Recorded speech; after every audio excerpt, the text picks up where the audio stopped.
बिस्मिल्लाहिर्रहमानिर्रहीम। अस्सलाम वालेकुम नाज़रीन, दुनिया न्यूज़ पर आप देख रहे हैं प्रोग्राम नुक्ते नज़र। मैं हूं आपका मेज़बान मोहम्मद अजमल जामी। स्टूडियोज़ में तशरीफ़ रखते हैं जनाब मुजीबुर रहमान शामी साहब। कल हमने बात की थी कि न्यूजीलैंड के बाद इंग्लैंड ने भी ना कर दी पाकिस्तान आने से। न्यूजीलैंड आके यहाँ से चला गया। वजूहात ये बताई गई कि जी थ्रेट अलर्ट था और इस तरह के ताने बाने बुने गए। कल भी हमने जिक्र किया कि क्रिक इन्फो हो या बरतानवी अखबारात हो, वहाँ क्रिकेट तजिया निगारों ने जो आज़ादाना राय रखते हैं उन्होंने दोनों बोर्ड्स की जो रविश है उसको मुनाफिकाना और डबल स्टैंडर्ड्स पर मबनी करार दिया था। फिर हुकूमत ने बताया कि इसमें भारतीय साजिश है। आज फवाद चौधरी साहब ने और शेख रशीद साहब ने एक प्रेस कॉन्फ्रेंस की, आप सब ने देख रखी होगी। उसमें उन्होंने जो भारतीय ताने बाने हैं कि कैसे इस दौरे को सबोटाज करने के लिए भारत ने साजिश की है इंटरनेशनली पाकिस्तान को तनहा करने के लिए, उसके सबूत आज मंजर आम पर वो लेके आए हैं, मीडिया के सामने रखे हैं। देखिए फवाद चौधरी साहब ने क्या बताया है।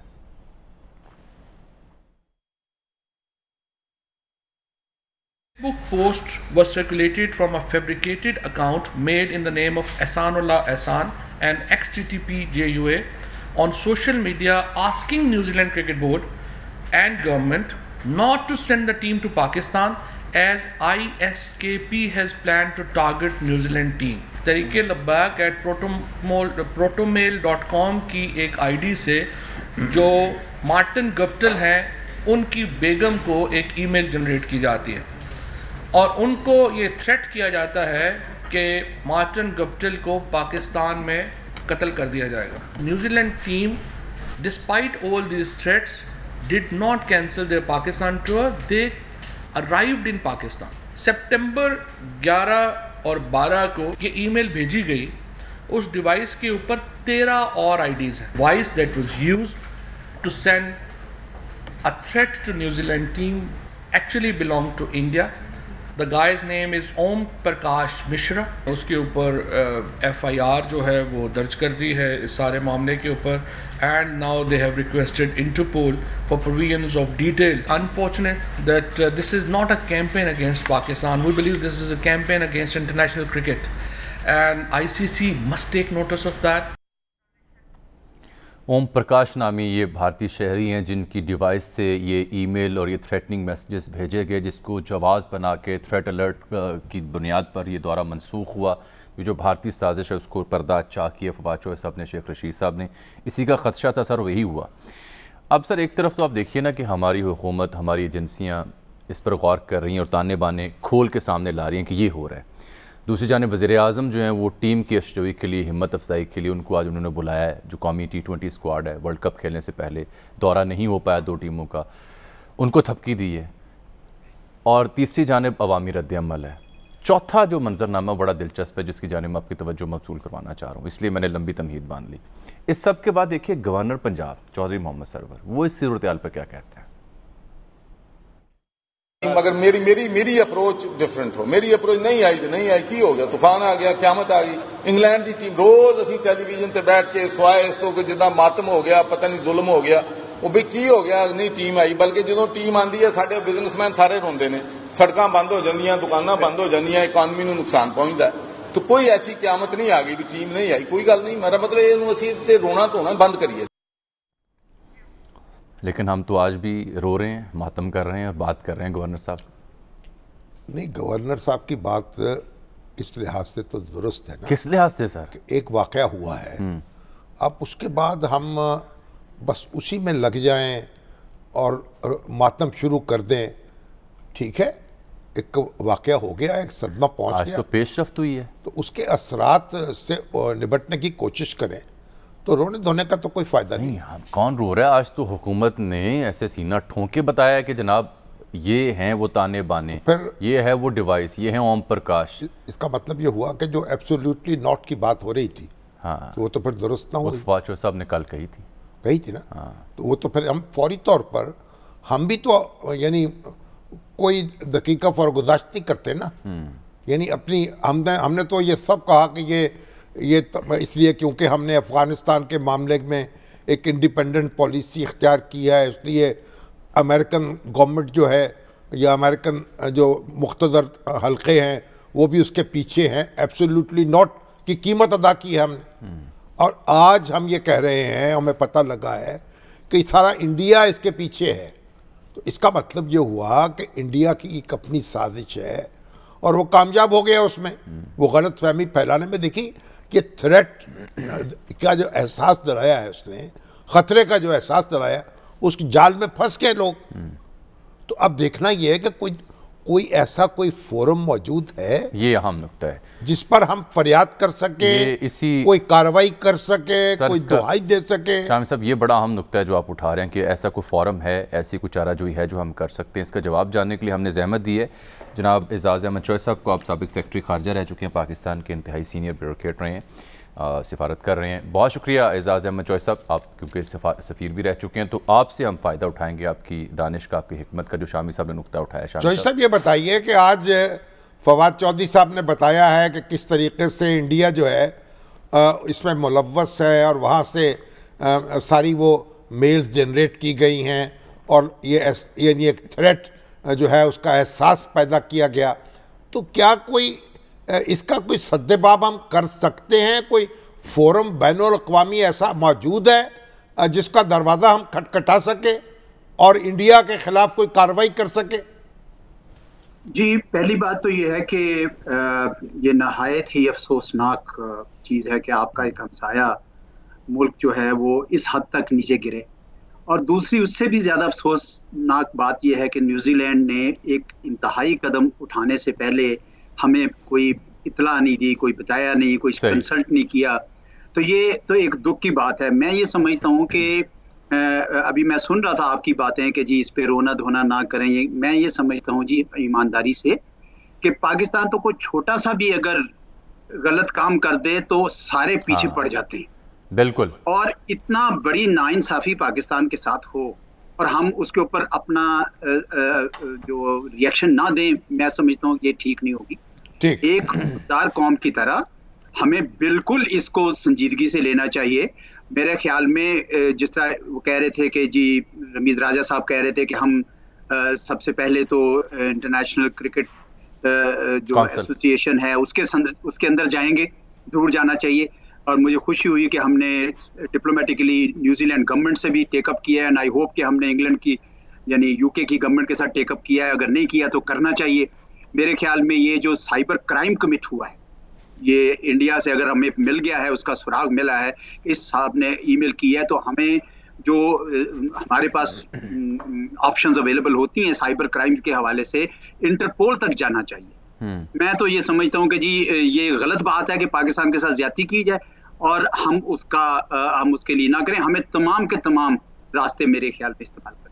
ये फरमाइएगा कि ये न्यूजीलैंड की हुकूमत को सरकारी तौर पर सिफारती मुहाज पर किस हद तक हम इंगेज कर सकते हैं? क्या लिख सकते हैं, क्या कह सकते हैं, क्या हमारे पास ऑप्शन दस्तयाब होती हैं अगर हम गवर्नमेंट इंगेज होकर इस मामले को टेकअप करें? तो देखिए, हमारे यहाँ जमी साहब ये एक मैं कभी कभी ये महसूस करता हूँ कि हमारे यहाँ कुछ लोग ये समझते हैं कि अगर हमने कोई गिला किया, कोई शिकवा किया, अगला नाराज हो जाएगा, नाराज होकर खुदा जाने वो हमारे साथ क्या करे। हमें इस किस्म का मेरे ख्याल में सोच नहीं रखनी चाहिए। हमें पूरे भरपूर अंदाज में और देखें, आपके वजीर आजम साहब ने उनके वजीर आजम को फ़ोन किया न्यूजीलैंड को, बहुत अच्छा किया, लेकिन उस वक्त उन्होंने कहा था कि भाई ये कैंसिल ना करें।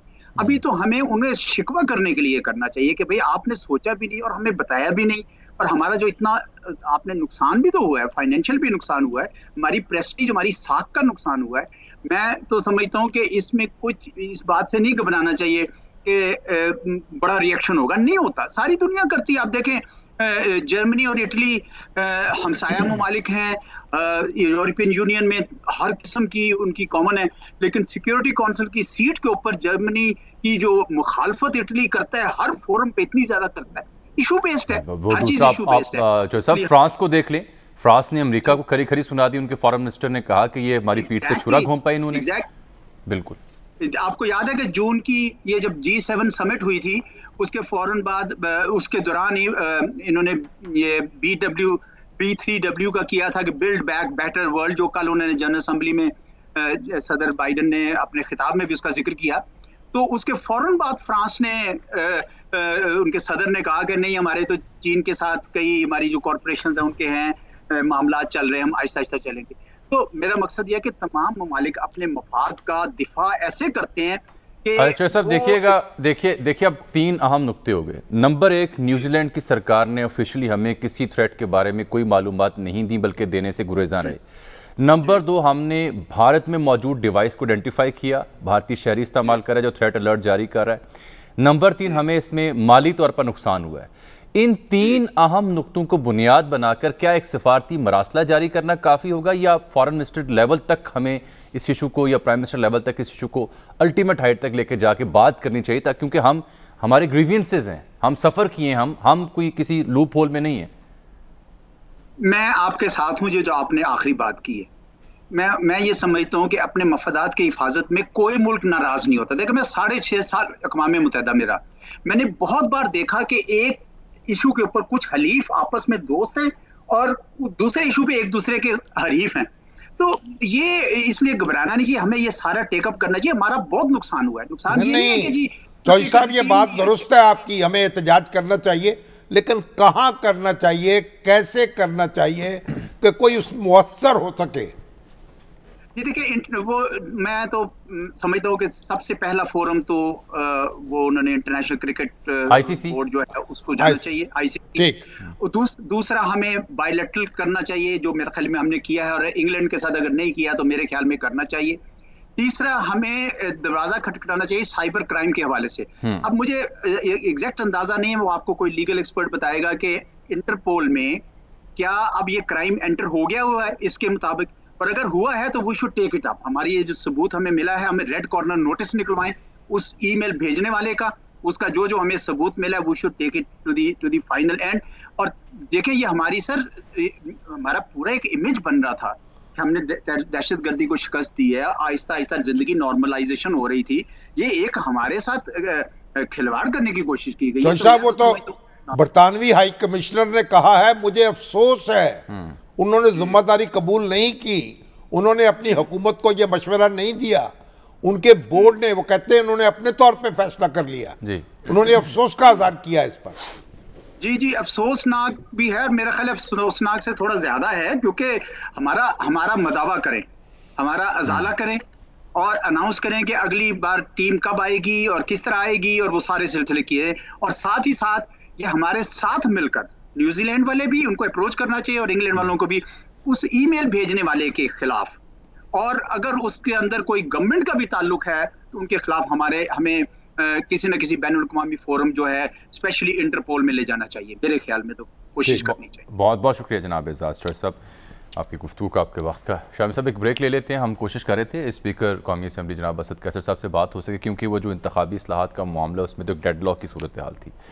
तो अब पेशरफ कल हुई शाम को, जब पता चला कि एक ज्वाइंट कमेटी तश्कील पा रही है। गवर्नर पंजाब ने तो एक हौसला देने की कोशिश की है लोगों को कि इतने परेशान ना हो। वैसे गवर्नर पंजाब खुद भी परेशान है, मेरा ख्याल है उनकी परेशानी उनकी स्टेटमेंट में भी झलक रही थी।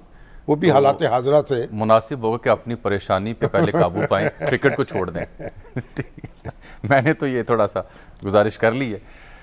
एक ब्रेक नाज़रीन, ब्रेक के बाद वापस आते हैं, ज़रा इंतखाबी इस्लाहात के मामले पे बात करते हैं। कोशिश होगी जनाब असद कैसर से बात कर सकें। और एक अहम खबर आज की सबसे बड़ी ये है कि शेम ऑन सिंध हुकूमत, ये रिमार्क्स हैं जनाब चीफ जस्टिस ऑफ पाकिस्तान के।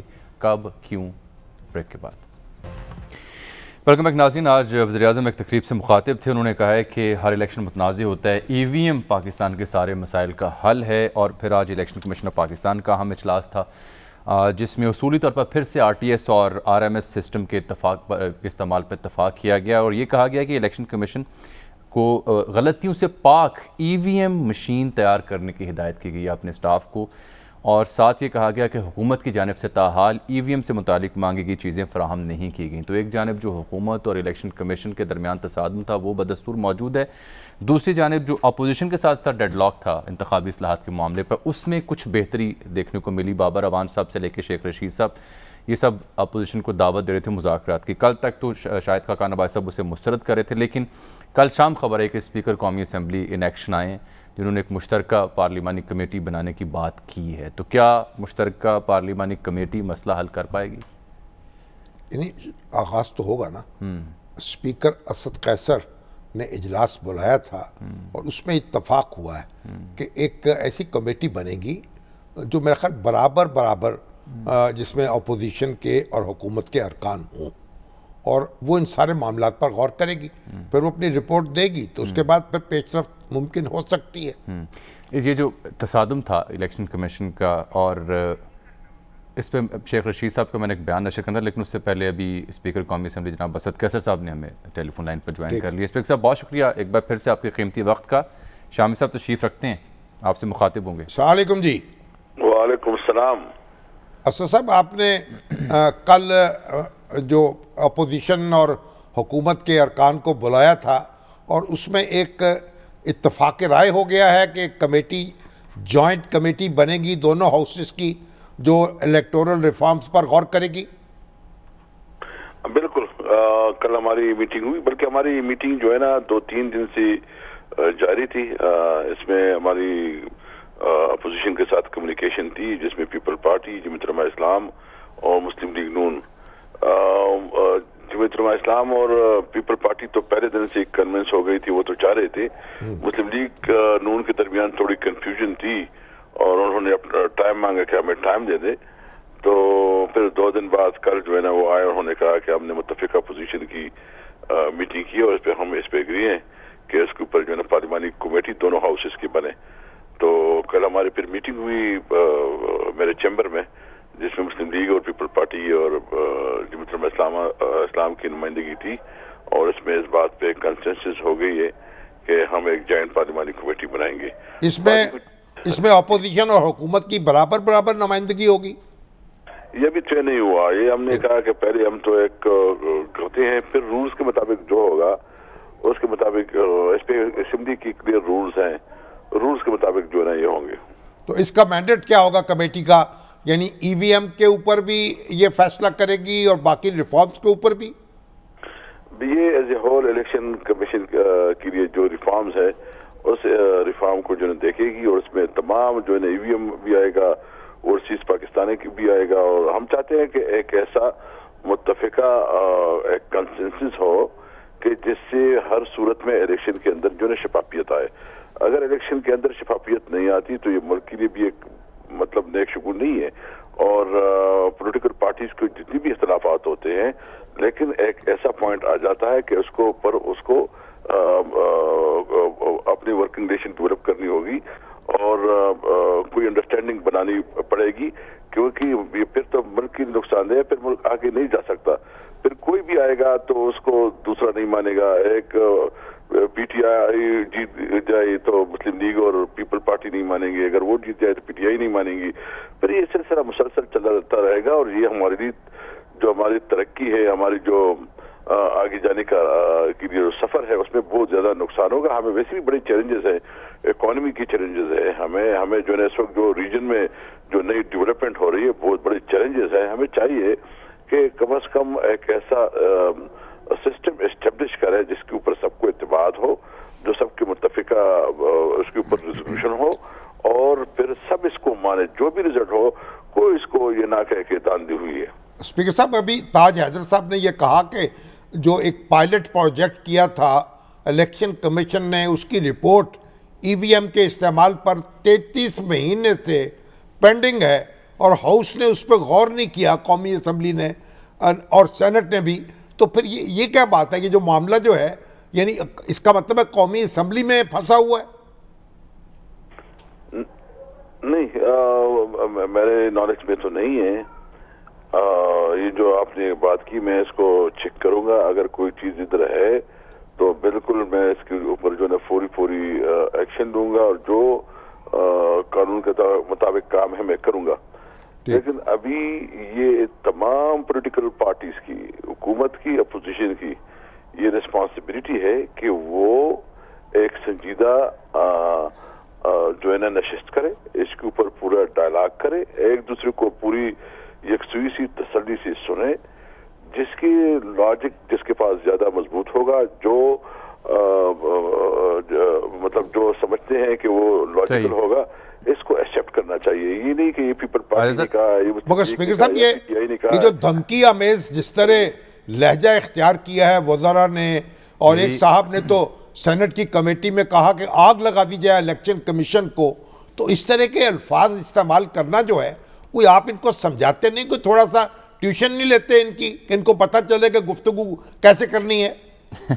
देखिए कुछ पर्सनैलिटीज भी होती है, उनका अपना लहजा भी होता है। आपको पता है कि हमारे एक साबिक प्राइम मिनिस्टर साहब है, वो भी माशाल्लाह बहुत अच्छी तरीके से उसकी जब वो बात करता है, वो आपको पता है कि वो किस तरह बात करता है। ये एक पर्सनैलिटी की अपनी भी एक कैरेक्टर होते हैं, तो उसको आप पार्टियों के साथ और उसके साथ आप वो ना करें। मतलब उसका अपना जाती और उसकी मिजाज का एक मसला होता है। एनी हाउ एज ए कौम और एज एक जिम्मेदार हुकूमत के अहदेदार की हैसियत से एक जिम्मेदाराना बात होनी चाहिए। बहुत बहुत शुक्रिया जनाब असद खान साहब। अब दिलचस्प बात यह है शामी साहब कि इंतखाबी इस्लाहात पर जो अपोजिशन हुकूमत का डेड लॉक था उसका हल तो स्पीकर साहब ने निकाल लिया कि मुश्तरका पार्लिमानी कमेटी बना रहे हैं, लेकिन जो चीफ इलेक्शन कमिश्नर के साथ मामला चल रहा है हुकूमती वज़रा का, उसका हल कौन निकालेगा? चीफ इलेक्शन कमिश्नर निकालेंगे। उनको जो इख्तियार हासिल है कानून ने दिया है, वो उसको इस्तेमाल करें। एक ब्रेक नाजरीन, वापस आते हैं और फिर सिंध की सूरत हाल पर चीफ जस्टिस ऑफ पाकिस्तान के रिमार्क्स। वेलकम बैक नाज़रीन। शामी साहब, बहुत अहम रिमार्क्स आज आए हैं चीफ जस्टिस ऑफ पाकिस्तान जनाब जस्टिस गुलजार अहमद के। उन्होंने कहा शेम ऑन सिंध गवर्नमेंट, पूरा कराची गंद से भरा है, गटर उबर रहे हैं, थोड़ी सी बारिश से शहर डूब जाता है, गैर कानूनी कब्ज़े, सड़कें ख़राब, शहर इस तरह चलाया जाता है, 1 इंच काम नहीं हुआ, कोई देखने वाला नहीं, हुक्मरान तबके को कोई परवाह नहीं, खरबों का बजट है और कहते हैं पैसे नहीं, सब जिम्मेदारी सिंध हुकूमत पर आयद होती है। जनाब चीफ जस्टिस गुलजार अहमद के ये रिमार्क्स हैं जिन्होंने सुप्रीम कोर्ट कराची रजिस्ट्री में गुज्जर नाला मुतासिरीन केस की ये समाअत की है। तो सिंध गवर्नमेंट की परफॉर्मेंस पर अब इतने हाईएस्ट मुकाम से रिमार्क्स आ रहे हैं तो बड़ी अलार्मिंग सिचुएशन बन जाएगी सिंध सरकार। ये शेम ऑन सिंध गवर्नमेंट, जी ये रिपोर्ट हुए जो रिमार्क्स नहीं, ये अल्फाज सिंध हुकूमत, ये अल्फाज जनाब चीफ जस्टिस ने अदा किए हैं। मैं लियाकत राना साहब जो हमारे कॉरेस्पॉन्डेंट हैं अगर अदा किए हैं मौजूद थे उनसे बात करते तो हैं। मुअद्दबाना मैं दरख्वास्त करूंगा कि नामुनासिब अल्फाज हैं। चीफ जस्टिस ऑफ पाकिस्तान को इस तरह के अल्फाज अदा नहीं करने चाहिए। और देखें, जो भी शिकायत हैं, जो भी मुश्किलात हैं, जो भी खिलाफ वर्जियाँ हैं, उन पर कानून के मुताबिक कार्रवाई होनी चाहिए। इस तरह के अमूमी रिमार्क्स जो हैं इसके मनफी असरात मुरतब होते हैं और इसमें एहतियात का तकाजा ये है कि बहुत अल्फाज बहुत सोच समझ कर इस्तेमाल किए जाए। ये देखिए ना, ये गुजर नाला मुतासिरीन केस की समाअत थी तो सिर्फ एक गवर्नमेंट को नहीं, उन्होंने कहा कि जिस बिल्डिंग को उठाओ उसका बुरा हाल है, सड़कें ख़राब हैं, बच्चे मर रहे हैं, कुछ भी हो ये कुछ नहीं करने वाले। यही हाल सिंध हुकूमत और वफाकी हुकूमत का है, सब पैसा बनाने में लगे हुए हैं, सियासी झगड़े अपनी जगह, मगर ये लोगों के काम तो करना, ये बात तो दुरुस्त है, लोगों के काम तो है। देखिए ये बरसों के मामलात हैं, ये बात दुरुस्त है कि मामलात ख़राबी की तरफ गए हैं, लेकिन उन पर अमूमी रिमार्क्स से उस ख़राबी का अजाला नहीं हो सकता। ये हर चीज़ का जायज़ा लेकर ज़िम्मेदारों पर इक़दाम करने की ज़रूरत है, कार्रवाई करने की ज़रूरत है। सिर्फ अमूमी रिमार्क्स से दिल तो हल्का हो जाएगा, अपने दिल का बोझ तो उतर जाएगा, लेकिन इस्लाह नहीं हो सकेगी। आगे देखिए ना, जस्टिस इजाजुल आसन ने ये रिमार्क्स दिए कि जब गाड़ियाँ ख़रीदनी होती हैं तो पैसे आ जाते हैं, अगर कोई आफत आ जाए तो क्या 1 साल तक बजट का इंतज़ार करें? तो मैंने ये कहा, ये अमूमी रिमार्क्स है। नहीं, ये तो बड़ा वैलिड है ना। गाड़ियाँ कब खरीदी गई हैं, किस लिए खरीदी गई हैं, अब पैसे क्यों नहीं हैं, बजट के क्या मामलात हैं, हर चीज़ एक गौर व फिक्र का तकाजा करती है और अदालत उज़्मा को अच्छी तरह गौर करके फिर अपने फैसले सुनाने चाहिए। अपने रिमार्क्स से नहीं, अपने फैसलों से बोलना चाहिए। लेकिन सिंध गवर्नमेंट की जो ओवर परफॉर्मेंस है उस पर तो बारहा चाहे वफाक हो, चाहे अपोजिशन पार्टियां हों, चाहे अदालती निज़ाम हो, वहाँ से रिमार्क्स ही आते हैं और ऐसी बातें रिमार्क्स तो आते हैं। देखिए कराची की जो सूरत हाल है, गवर्नमेंट भी वहीं पे है। आप देखें बल्दियाती अदारे तो मुल्क भर में नहीं है। आप देखिए जो पंजाब की क्या सूरत हाल है, पंजाब में भी अदारे नहीं है। अब सुप्रीम कोर्ट ने कह दिया कि ये अदारे ख़त्म करना गैर कानूनी था, बहाल कर दी, इनको बहाल किया जाए। अभी तक वो बहाल नहीं हुए, सुप्रीम कोर्ट ने उसका कोई नोटिस नहीं लिया अभी तक। अच्छा सर, और मुद्दत उनकी ख़त्म हो जाएगी दिसंबर में। तो आप देखिए, नहीं बात तो जमहूरियत जो है ना, वो लोगों को शरीके इख्तियार करने का नाम है ना।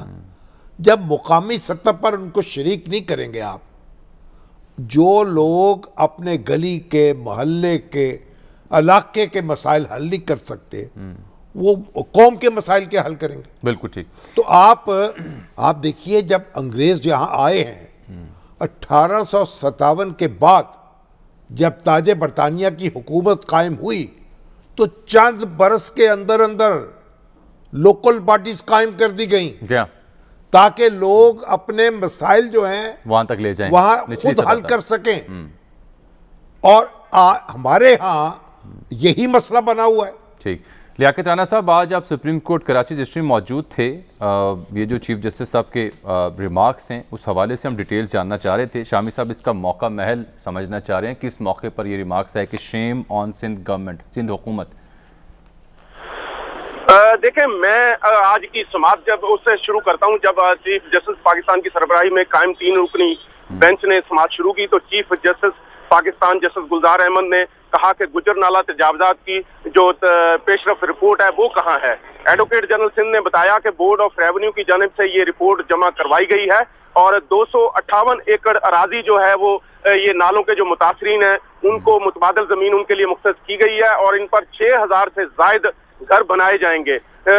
और जबकि एडवोकेट जनरल सिंध ने यह भी कहा कि हुकूमत सिंध के पास इस सारी सूरत हाल के लिए पैसे नहीं है, लिहाजा बहरिया टाउन से जो वाजिबात रकम मिलेगी हमें, हम उस मंसूबे पर काम शुरू कर देंगे।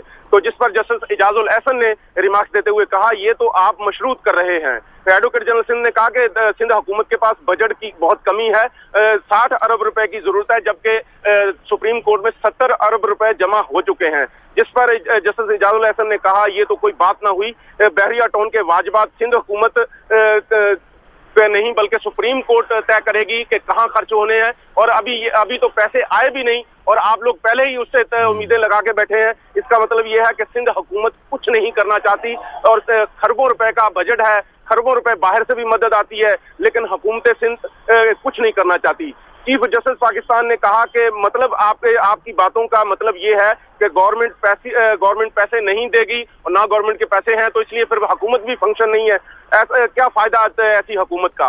बाकी अवाम के लिए तो आपके पास पैसे नहीं है, बाकी सारे अमूर चला रहे हैं, गुजरा और बाकी सबके लिए फंड भी चीफ जस्टिस ने कहा कि मौजूद है, लेकिन अवाम के लिए कोई पैसा नहीं है। आप सियासी झगड़े अपने एक तरफ रखें, लेकिन कम से कम लोगों के काम तो होने चाहिए।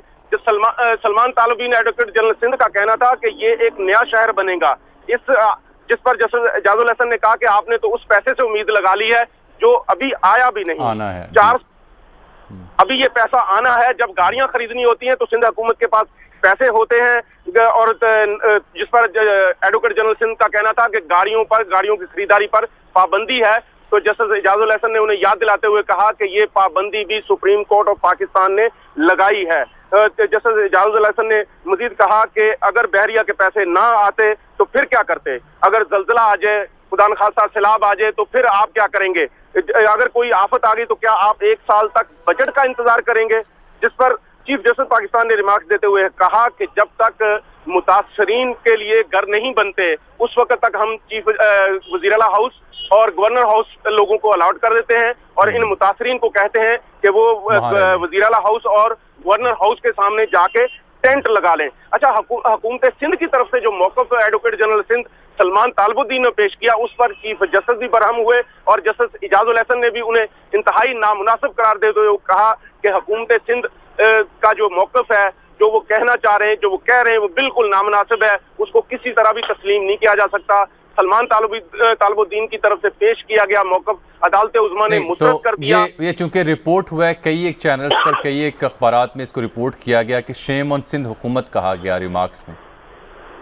जी बिल्कुल, चीफ जस्टिस पाकिस्तान ने हुकूमत सिंध की कारकर्दगी पर उन्हें कहा कि शेम ऑन हुकूमत सिंध, क्योंकि कराची को गंद से भर दिया है हुकूमत सिंध की कारकर्दगी की वजह से। और कराची, बहुत बहुत शुक्रिया आपका लियाकत राना साहब। ये देखिए ना, एडवोकेट जनरल ने जब चीफ जस्टिस गुलजार अहमद साहब ने इस्तफसार किया कि बताएं जिन्होंने ये ज़मीनें गुजर नाले वाली अलॉट की थी उनके खिलाफ क्या एक्शन लिया। अब ये तो पूछा उन्होंने, वो एक दिन में अलॉट हुई है कोई?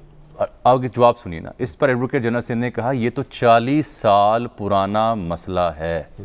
उस पर चीफ जस्टिस ने फरमाया कि ये आप इंतहाई गैर जिम्मेदार बयान दे रहे हैं। अगर 40 साल पुराना मसला है तो उसे हल किसने करना है? हुकूमत ने करना है ना। दुरुस्त है ना। ये कब से पाकिस्तान पीपल्स पार्टी गवर्नमेंट यहाँ पे, अगर ये 40 साल पुराना मसला है तो इसे हल नहीं करना, छोड़ देना। नहीं, हल तो हुआ ना कि लोग तो बेघर हो गए। हाल तब अब तो उसके लिए भी अदालत को आना पड़ा, अदालत को इंटरवीन करना पड़ा, खुद से तो हाल कोई नहीं हो रहा था। तो अदालत ने भी तो under the constitution he intervene किया है ना, हुकूमत का है। अभी तो आप लाहौर आ जाएं, अगर यहाँ भी नालों के ऊपर तजावुजात हो चुके हैं। तो खैर नाले में ही है, बहरहाल हर जगह ये आलम है। सर सलमान गनी साहब ने हमें ज्वाइन किया है, क्या करेंगे? वो वजह यह है कि नून लीग जिला हर जिला पे जा रही है, चाहे सरगोदा हो, डीजी खान हो, मुल्तान हो, पार्टी के तंजीमी इजलास हो रहे हैं।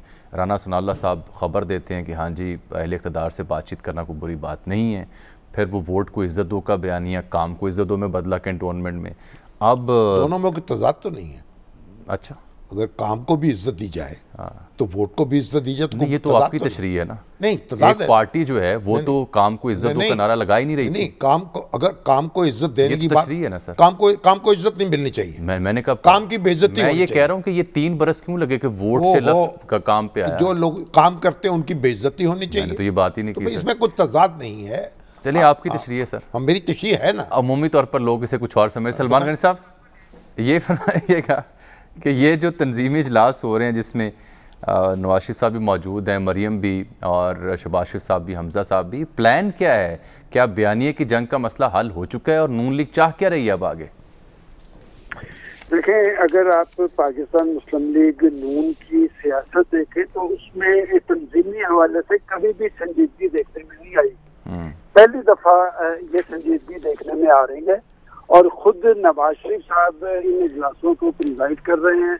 वो लोगों को हदायत भी दे रहे हैं और उनसे तजावीज़ और आरा भी ले रहे हैं। जहाँ तक के बयानिए की बात है, देखें जामी साहब, एक बात तो इन इजलासों में खुल के सामने आई है कि उन्होंने एक सिग्नल जरूर दे दिया है कि जमाती फैसले और कौमी सतह पर सियासी हवाले से जो बड़े फैसलों का इख्तियार है वो शहबाज शरीफ साहब को दे दिया गया है। और उनका नवाज शरीफ साहब का खुद इन इजलासों से खिताब करना और इसमें शरीक होना ये जाहिर कर रहा है कि वो जो बयानिए के हवाले से कंफ्यूजन थी उसने पार्टी को डैमेज किया था। नवाज शरीफ साहब के हवाले से तो कोई दो आरा नहीं है, अलबत्ता बयानिए के हवाले से दो आरा थी और वो मामला अब दब रहा है। लेकिन इसमें अब बात ये है कि नहीं, मगर अब वो दो राय खत्म हो गई हैं, यकसुई हो गई है।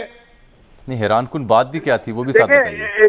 जो बात समझ आ रही है कि वो वोट को इज्जत की बात तो कर रहे थे और यही बात शहबाज शरीफ साहब ने इन्हें आजाद कश्मीर के इलेक्शन के हवाले से भी कहा था कि आप वहाँ पर लोगों को ये अगर बता रहे हैं कि वोट को इज्जत देनी है तो अपना काम भी बताएं, जैसे 5 साल तक यानी अपनी कारकर्दगी भी बताएं। और अब पंजाब के अंदर भी यही स्ट्रेटेजी है कि आपने कंपैरिजन पेश करना है लोगों के पास जाकर। देखिए, इन इजलासों के अंदर सिर्फ तंजीमी अहदेदारानी नहीं है, इनमें टिकट होल्डर भी हैं, इनमें अरकान कौमी और सूबाई असेंबली भी है। और अहम बात यह है कि सबको ये कह के बुलाया जा रहा है कि आपकी नवाज शरीफ से मुलाकात है और मैं समझता हूँ कि नवाज शरीफ साहब की मौजूदगी में ही जब मुलाकात है यकीनन नतीजा खेज होगी।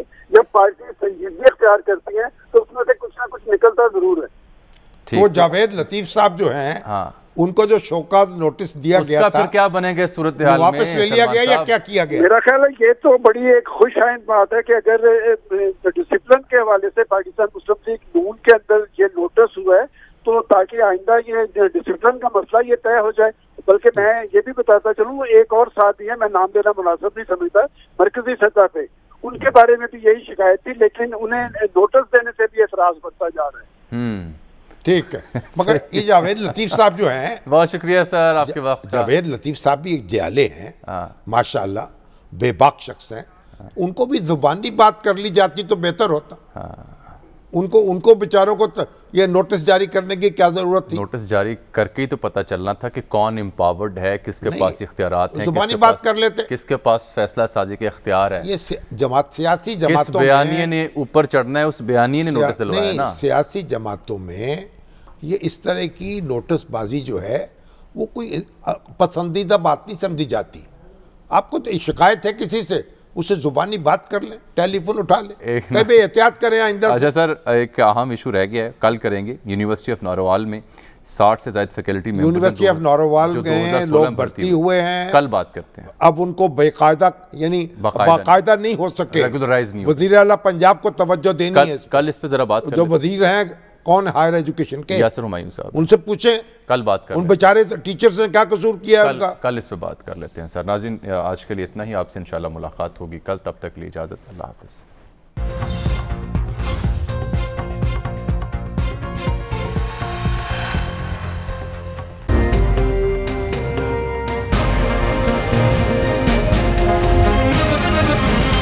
दुनिया खबर की दुनिया।